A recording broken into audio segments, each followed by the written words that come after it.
CBSE board का result लेकर आया है बैंक ऑफ बड़ौदा। खुशी बहुत ज़्यादा हो रही है और मेहनत तो ऑब्वियसली करनी ही पड़ती है बिकॉज साइंस सब्जेक्ट है।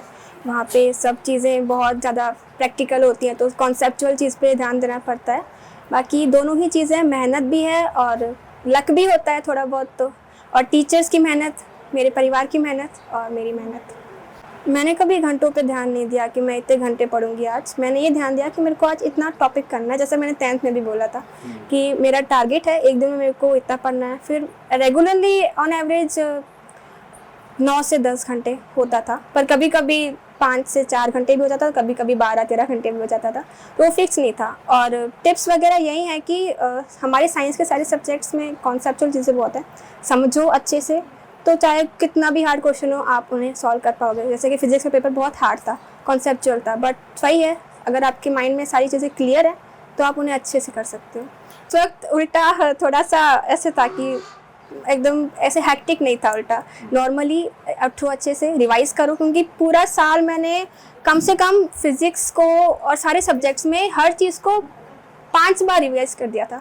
पूरी बुक मेरी एनसीईआरटी की मुझे रट गई थी कि मुझे सब चीज़ें याद है। तो वही चीज़ है कि आप अगर स्टार्टिंग से करते तो आपको एंड टाइम पे इतना ऐसे हैक्टिक नहीं होना पड़ता कि वहाँ इतना सारा काम करना है। तो वही चीज़ है। और बाकी रूटीन नॉर्मल था कि दिन में 10-9 घंटे पढ़ना है और फिर at the last day before exam we have to solve sample question paper. Thankfully जो मैं चाहती थी बायो में मेरे फुल मार्क्स हैं, मेरे जो सर हैं वो उनका ये बहुत ज़्यादा इच्छा थी कि कभी भी कोई फुल नहीं लेकर आया, तो मेरा था कि मैं उनको फुल मार्क्स दूँ बायो में। और केमिस्ट्री में भी दीक्षित सर ने बहुत अच्छा पढ़ाया, जिसकी वजह से मेरे उसमें भी फुल मार्क्स आए। और फिज़िक्स का पेपर बहुत ज़्यादा हार्ड था, पर दिलीप सर की इतनी अच्छी टीचिंग स्किल्स के कारण मेरे 95 बने उसमें भी। और at the same time English में भी 97 बने हैं, thanks to Manisha ma'am. And physical education में 99 बने, thanks to Dushyant sir. 10th में जाना पड़ता है, हर एक स्ट्रीम जो भी आप चूज़ करो तो उसमें हो जाता है थोड़ा, बिकॉज सब चीज़ें नहीं होती हैं। और 11th आई थिंक हार्ड होती है थोड़ी, क्योंकि उसमें फिर हम नीट के ओरिएंटेड भी होते हैं तो थोड़ा बहुत ऐसे डिस्ट्रैक्ट हो जाते हैं। बट मेरे को लग रहा है कि फिर भी वो अच्छे थे, बिकॉज 11th में मेरे को लगता है 11th 12th से ज़्यादा हार्ड है। 12th मेरे को 11th से ज़्यादा ईजी लगी अभी तक के लिए। स्कूल से फ़ोन आया था प्रिंसिपल मैम का, और सर जो हैं बाकी सारे काफ़ी टीचर्स का फ़ोन आया। क्या बोले?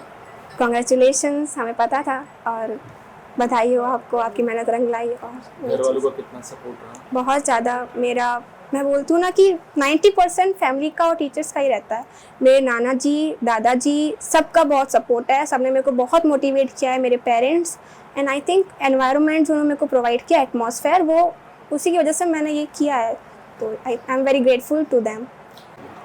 आप अपनी मेहनत पे ध्यान दो, क्योंकि किस्मत होती है। आप मार्क्स लेकर, कई बार ऐसा होता है कि सेट अलग आते हैं सीबीएसई में, तो आपका सेट भी हार्ड हो सकता है, तो वो किस्मत पे है। बट आप अपना 100% दो, ताकि एंड वक्त पे आपको ऐसा ना लगे कि मैंने अगर मेहनत की होती तो मेरे ज़्यादा अच्छे आते।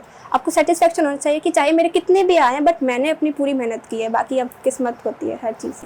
आई am away from social media platform, Instagram, Facebook, Snapchat पे भी नहीं हूँ मैं किसी भी सोशल मीडिया प्लेटफॉर्म पर नहीं हूँ। पापा की परी नहीं हूँ, पापा की झांसी की रानी हूँ। सिविल सर्विसेज में जाना है मुझे, एंड उसी के लिए मैं अभी सीयूईटी का एग्ज़ाम देने का सोच रही हूँ, ताकि मेरे को सेंट्रल यूनिवर्सिटी मिल जाए और उसी के फिर आगे सिविल सर्विसेज यूपीएससी का है। आप अपनी मेहनत करो। आपको लोग चाहे कुछ बोलें, आपको बहुत सारे लोग होंगे जो आपको बोलेंगे कि आप लूज़र हो, आपसे कुछ नहीं होगा, बट आप उन सबको साइड में रखो। आप अपनी मेहनत पे ध्यान दो। आप ये सोचो कि आपके पेरेंट्स ने आप पे इतना विश्वास किया, इतना इन्वेस्ट किया, तो आप उनको वापस से दो। आपके टीचर्स ने आप पे इन्वेस्ट किया है।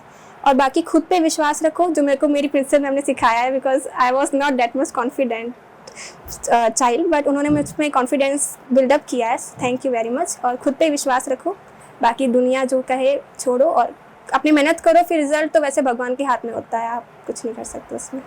आपके कठिन परिश्रम से ये शानदार सफलता मिली है। अब बैंक ऑफ बड़ौदा की शिक्षा ऋण के साथ बनाए अपने भविष्य को उज्जवल।